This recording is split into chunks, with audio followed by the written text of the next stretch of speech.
Alright guys, right now I am in Buzi, Mozambique, and the dock is broken, so we have formed the longest assembly line I have ever seen in my life. Check this out here.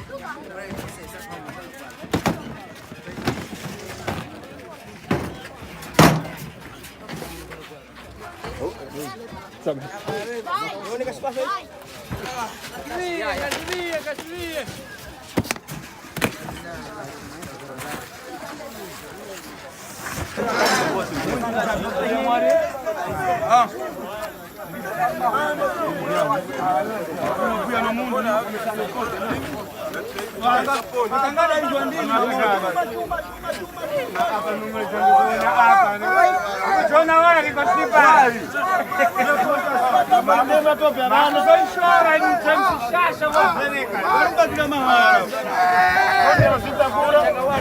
We are out here still on the dock. It is late at night and we got a huge assembly line full of people from Mozambique that are helping us out, and we just praise Jesus for this opportunity to serve.